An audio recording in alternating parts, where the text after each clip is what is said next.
So welcome to this sponsored session on learnings from Excel. So this is kind of an exercise for us to see why Excel might be a question, why MS Office may be a question that you often faced when you come to customers as a consultant or when you see how people deal with their business processes and their requirements in software development projects.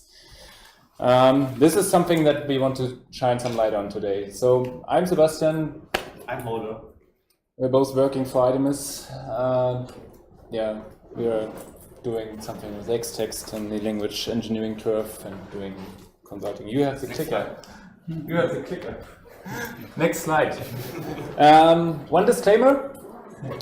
This is, as I just said, just kind of an exercise for us and for you, a mental exercise, so there won't be any GitHub URL, no open source hidden gem that will be revealed today or anything, but just a collection, not yet, exactly. So just a collection of ideas and takeaways from learnings from the past.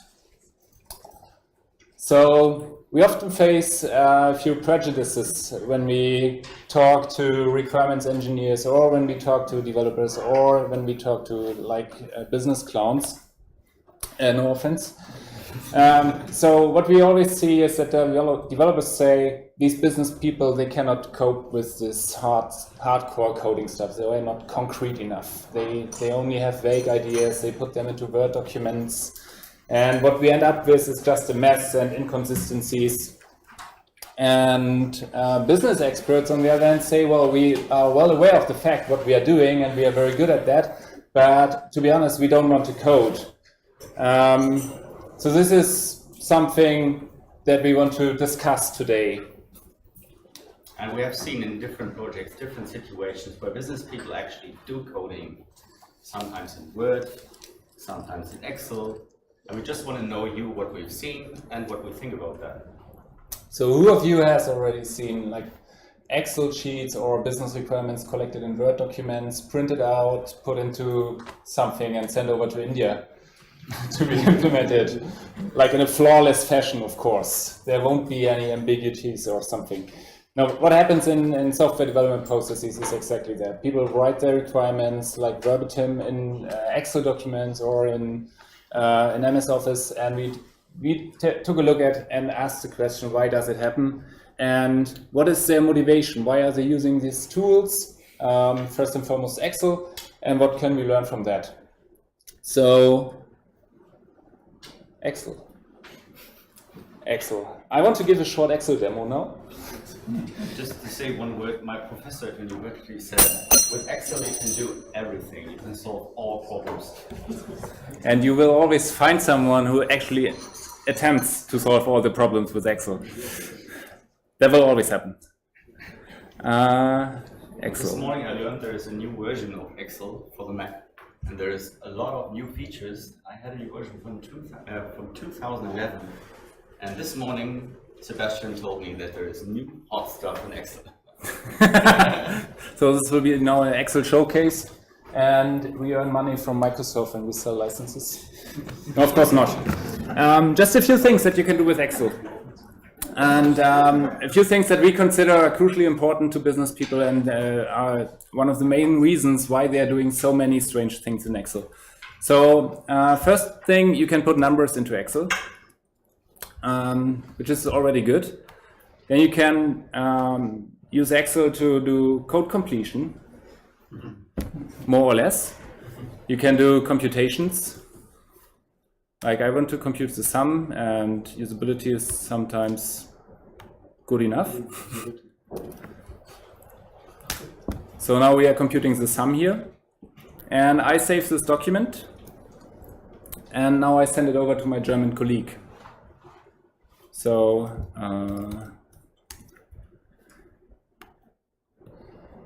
my German colleague opens this document.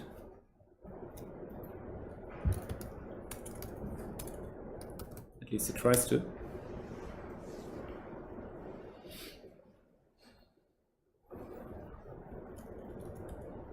And it doesn't work. I screwed up the demo. Maybe I didn't close it correctly. Yeah, you have to reopen Excel from scratch. Thought I did this. One more attempt, otherwise I will just continue. The purpose of this exercise is to show that Mac can freeze.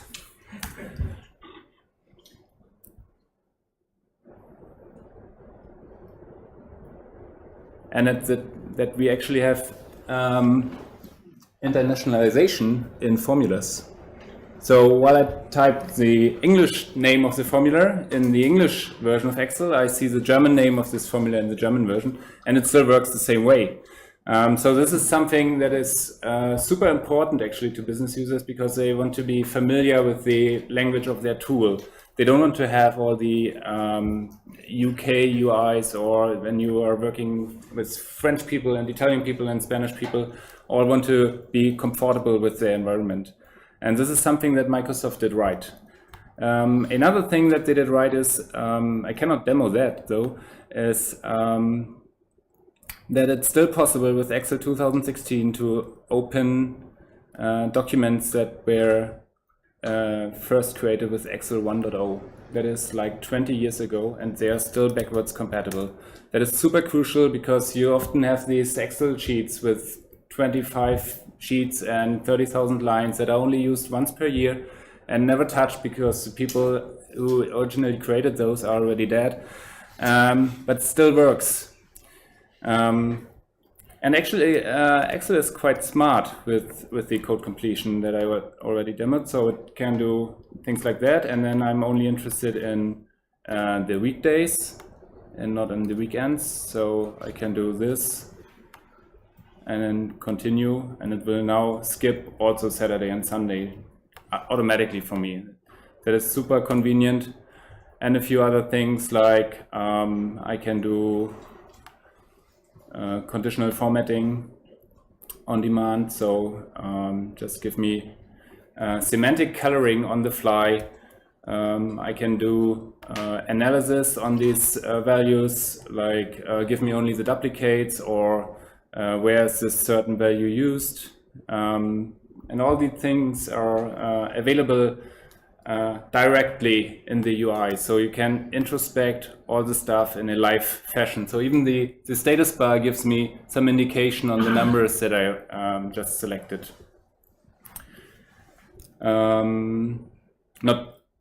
There's so many things. I'm so excited about Excel. I could demo so much more. Next year. But instead, I want to show where this will lead to, or what this will lead to. So give me 5 more minutes and my spreadsheet looks like this. So beautiful colors. It's not super important that you can read everything, but you can deal with currencies and formatting of values, and you have up to 2 million lines in all these sheets, and can do references and error analysis, and everything is live and updated on the fly. And because you can do that, people tend to do even more evil things. So at some point in time, people figured that there are more ways to utilize Excel, because you have automatically these nice lines around the cells, which make up nice calendars, for example.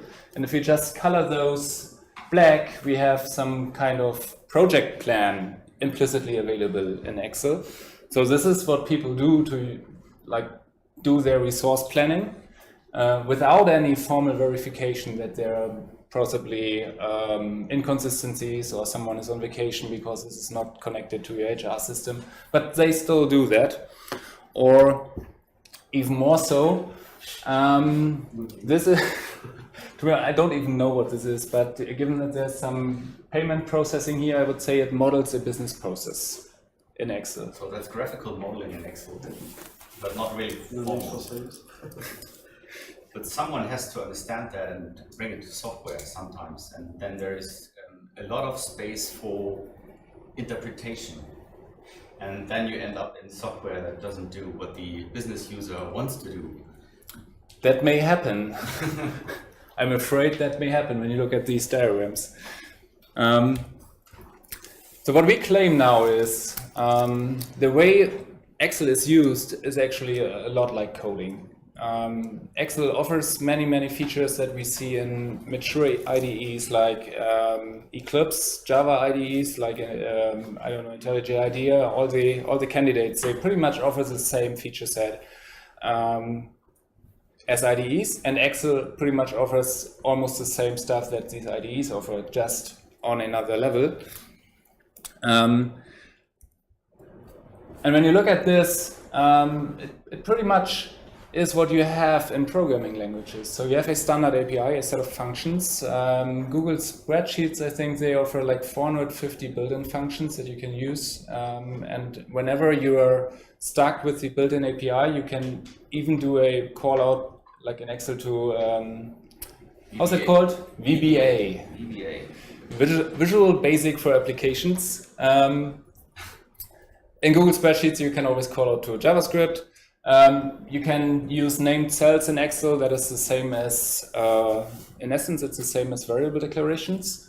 And when you work with tables and sheets, then and column values that are automatically computed, then you have things like arrays, which are the same as a spreadsheet with structural data types, one value per column. You have derived properties with these computed values, and yeah, of course, you can do text manipulation in Excel as well. So that is a lot like coding, and still business people say, we do not code. We don't want to have anything to do with coding. People, they are business people, but they can program in VBA sometimes, and they do it. They do it a lot, and they do crazy shit in Excel. And they do that because they don't get the right stuff from their programmers. So they claim I can do it better, but they don't want to be programmers.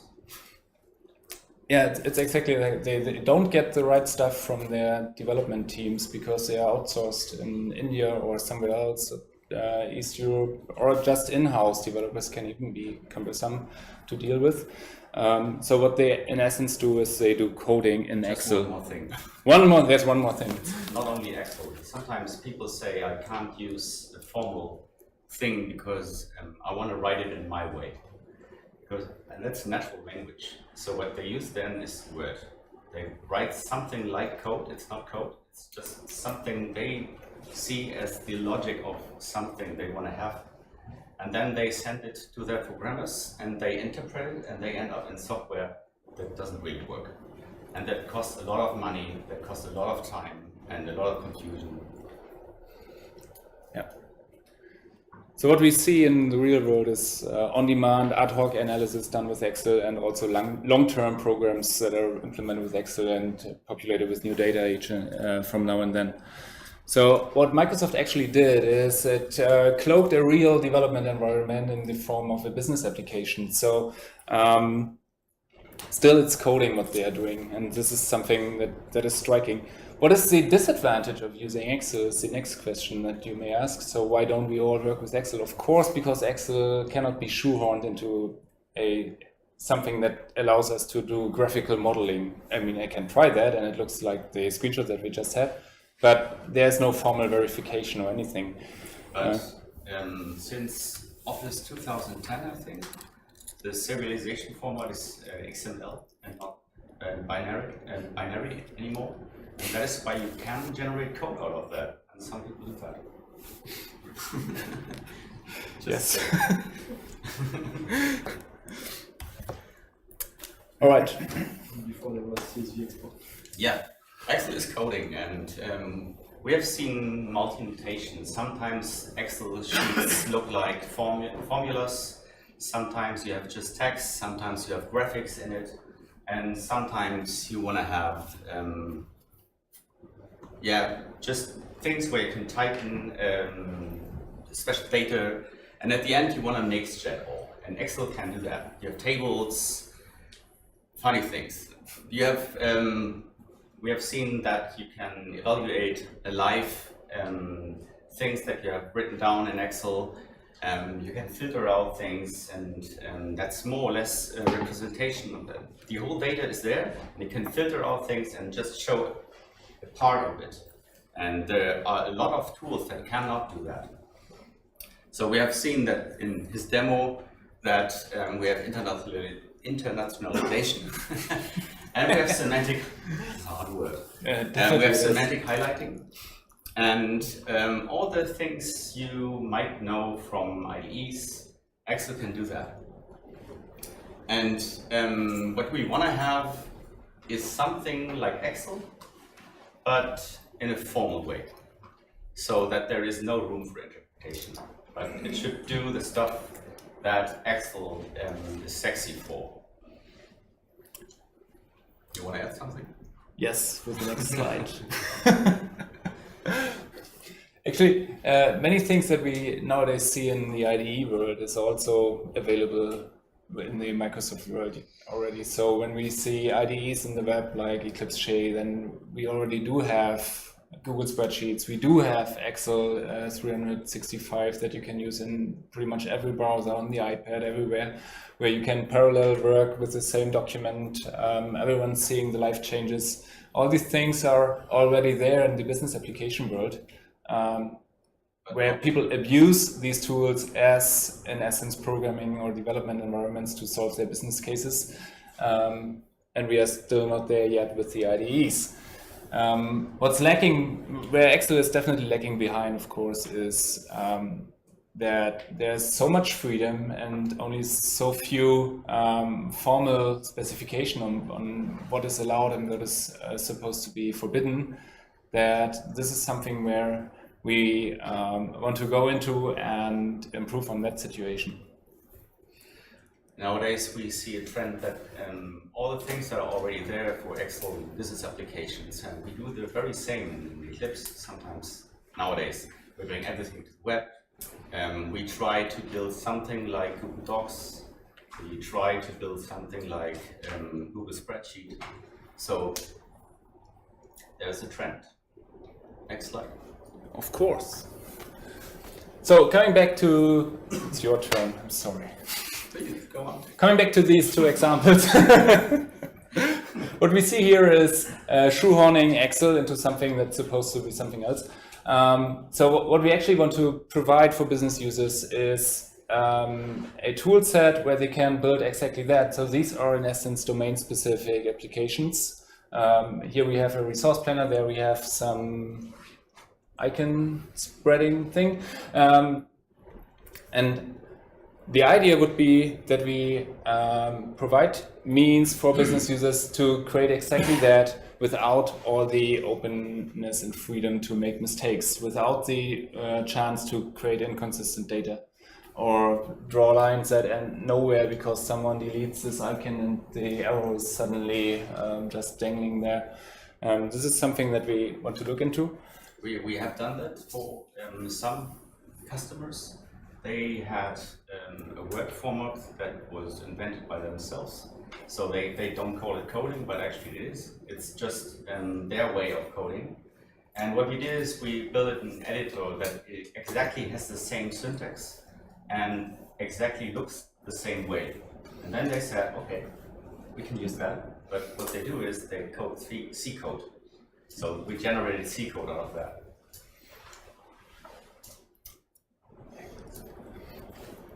So this is more or less the list of requirements that we see to allow business users to do coding without them being afraid from coding. So we want to have multi-notation editors. So with Excel you can have tables and diagrams and everything's updated on the fly. You can say more about that in night. You want to work together with your colleagues at the same time, at the same document. You want to have good usability, not the stuff that you are sometimes facing in Eclipse or IntelliJ. You don't want to install an IDE. You don't want to install something else than a browser. It should be in the web. And of course, the business user is used to have a very special view on that data. They want to have it. They want to have that special representation. And sometimes even people sitting next to each other have different points of view on the same data.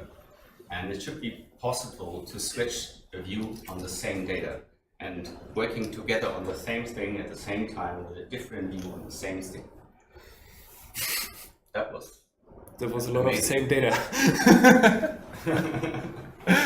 And of course, I mean, we see this trend. Eclipse Schill already reduced the entry barrier. The guys from Typefox are offering IDEs that are allowed to be used in the web on the desktop, so like without any hurdles. usability and UIs are more and more important, especially when you want to attract new users. And so there's definitely a trend for the IDEs in general. And if we, on the other hand, also provide means to business people to solve their problems themselves without this dialogue to developers and this going in circles and everything, that would be a very nice situation.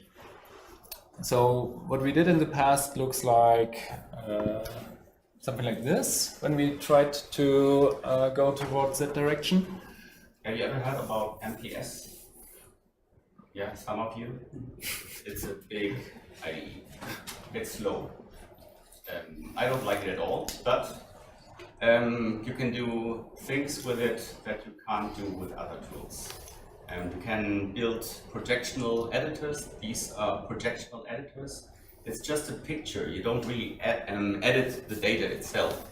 It just interprets what you do on your keyboard, on the mouse. You interact with the screen and translate that to a command, and that is actually executed on the AST. So you directly edit the AST and never the text. There is no text. It's just a picture. There is no spoon. There is no spoon. And what you can see here is you have mathematics stuff that normally business people want to have. The stuff that I said before, the people that tend to program in Word, they use the formula stuff in Word. And somebody has to bring that to C code in that special situation. And with this notation, you have the possibility to use the notation that you're used to as a mathematics. But what you do is you have a formal editor that is so formal that you can generate code out of it. And you can have, instead of a switch case, you can have tables. You can embed that directly in a function. You can call that function. And it's like programming. You can debug that stuff.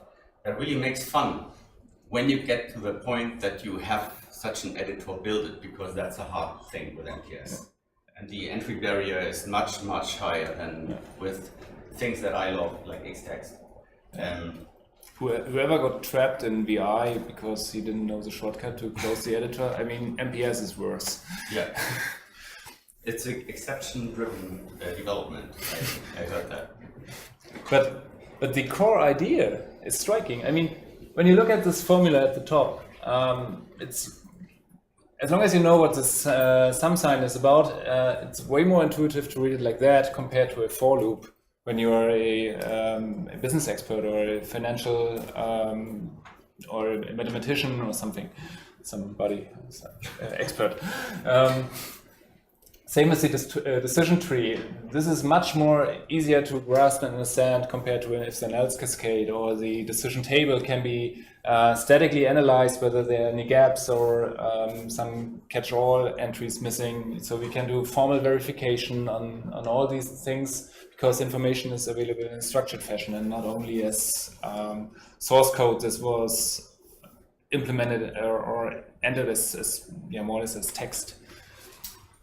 When we had that project where we translated the notation in Word to something that is more formal with MPS, we had to import 5 million lines of C code and bring that to the notation that we created for the customer. And that was really a tough thing because C is complicated, but I don't want to talk about C. I want to talk about the advantages. When they have the new editor, they have some kind of typing system. They learned a lot about the stuff that they have done in the past. There's a lot of mess in the old code. They sometimes just write a name of an attribute out of a big structure. And you know, in C there are pointers, and you can really get into hell by using that. And we have found out that some fields are reachable in 5,000 different ways going through the structures. And the programmer that actually did that for the, they are looking at the Word stuff, and they just see a name of a field and they interpret it because they are there for 20 years and know what the people mean. But that was really a pain in the ass. And when you then build such an editor, and you have the content assistant. The content assistant is showing 9,000 entries for the same name. you will definitely get into hell. Other notations. I don't know what the purpose was. Do you remember? Yes. Okay, go. As you can see, this when you look at this, it looks a little bit like the resource planning thing that we had in Excel. So this was actually also a domain-specific way to use Excel before this was re-implemented with MPS. So the purpose was to model lorry driver parking times and driving times. So there are certain laws that you have to keep in mind when you do when you're in the transport business. So you're only allowed to drive 8 hours per day, and you have to make so and so many breaks in between, and you may not go too fast and not too slow, not too far. I don't know. So many constraints. And they modeled their the software for these devices in the trucks that monitor the behavior of the driver. And they modeled it with Excel, where they used cell spans, so that when you select more than one cell in Excel, you can merge them, so that the cell spans more than one column. They used that. They used coloring to describe the behavior, and even more coloring, and then they had the special cells in between where they put in angular brackets. And after that was saved as Excel, it was given to a developer, and he had to code the test scenarios and implementation for that specification. And with MPS, with projectional editing, it was possible to keep the domain-specific notation that the experts were very familiar with, and make that a formal language. So this is now translated to, I think it was C++ or C code. So different artifacts and test environments were populated with the data, and we could enhance this by adding timelines with explicit test scenarios. So already in the editor, it could be verified that the specification is met or not. And still, to the in the big context of the JetBrains MPS product, it's a horrible, big and bloated IDE. But the small part here is something that is now super intuitive to the business analysts and requirements engineers at that company. And there is no way to make mistakes when you implement this manually as a developer when you get this kind of Excel sheet. So that was a great relief in the development process for these software embedded components thing. Long story short.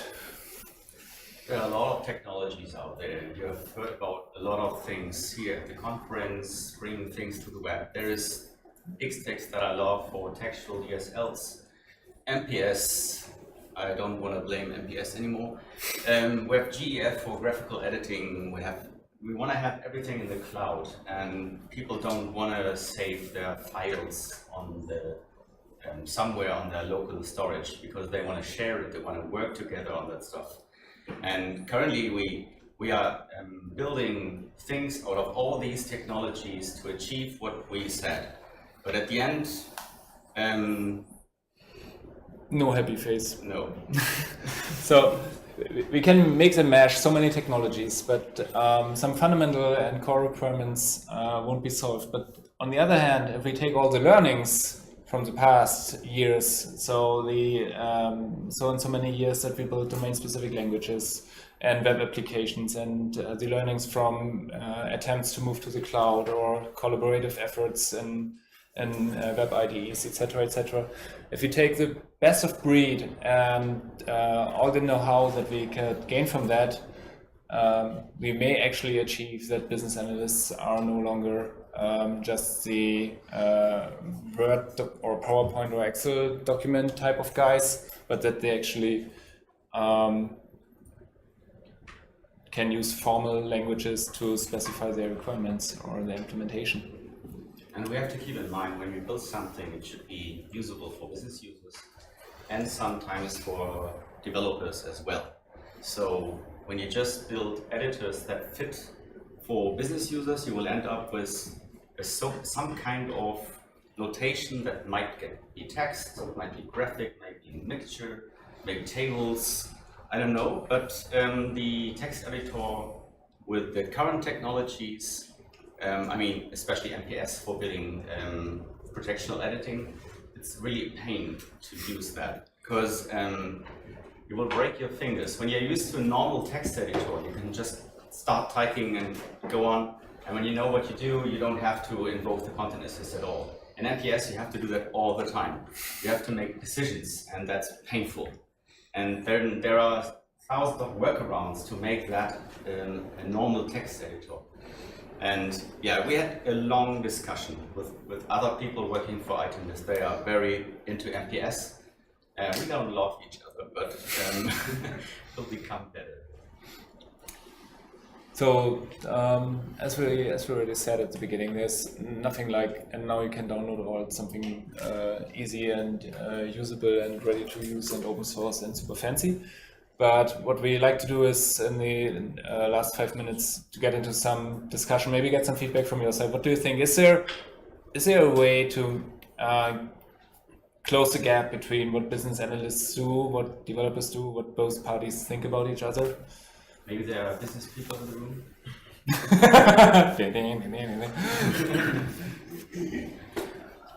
I totally agree with you. As you mentioned, a lot of ergonomic stuff that Eclipse, that Excel provides. Excel, it's so easy for users, maybe because they use Excel since they were born. I don't know, but it's so easy for people. And when they saw the tool we provide, making some beautiful DSL, and say, I have a reference exception when I do a copy paste, and the time we know that we need to implement this kind of stuff makes the thing difficult to satisfy for our business users. I totally agree with you. I forgot to mention that. Copy paste is really needed. So with MPS. Yeah, of course, the entire thing needs to integrate well into all the existing workflows. So sending stuff via mail must be possible and all other things. So there's no such thing as binary, proprietary data format, internal, I don't know what. Printing? Yeah, printing. Would love to have models just in a database instead of in files. Database for models? No. Yeah, these were the days when we had this discussion about model repositories. It does seem that for businesses, the cost benefit it would be a real challenge. For this business analyst has created an Excel module that represents his algorithm. To replace that with a custom DSL in an application is a great cost. So there must be a business case to justify that.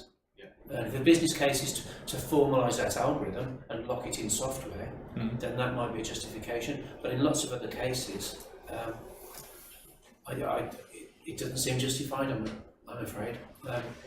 So the barrier when you use Excel and the potential to make mistakes is like not big enough, or what do you think? Well, that's on the basis that the business analyst has made a mistake. He's not perfect. The software engineering process isn't perfect either. There's some scrutiny in there, but it might be that the best scrutiny is by the business analyst who understands the domain. So if he can scrutinise the software solution, he can equally scrutinise his. But once you start sharing it, once other people are editing, there's a business cost and a business challenge. But it does feel that for some users in some cases, then they can iterate their understanding of their algorithm very quickly in Excel, quicker than through the turnaround of a DSL. And it could be that adding an Excel module that exports every module to text, that can go under version control. And next time he starts, the macro loads all that text and it continues. And suddenly he's under version control, which isn't possible otherwise, except at the whole spreadsheet level. Good luck. It's a question of trade-off. The same problem with DSL was the same with people migrating from an Excel solution into database solution. when some guy at one moment say, I have all my data in my Excel, and after the software guys came, yes, we will do it in SAP database, and it will cost 100, 200, 300,000 days.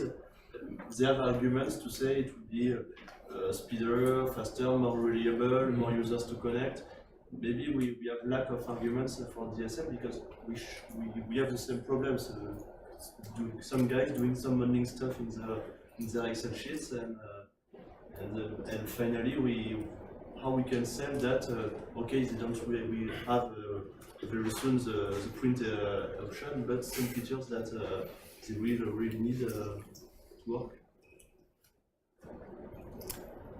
Yes, please. I'd like to add a bit of a counterposition to your arguments, and that is, I don't think that everything people do in Excel is programming, and that's part of the problem, that we try to formalize things that are not formal at all, and it's also why they like Excel, because it doesn't force them to do things in a certain way, in a consistent way. And if you, for example, if you speak about the typical management person, they don't like to be, taught that this is wrong, this is not the way we do it, you cannot say this here and this there. They just want to get their work done, and if it's just being able to save their Excel sheet.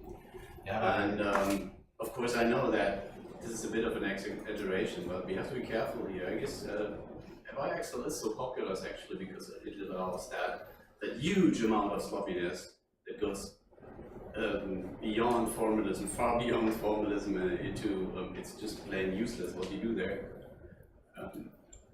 Yeah, fair point. Popular. And we didn't say that get these people. everything should be done in the DSL. Excel should be there, and as you already said it, people don't want to have all that.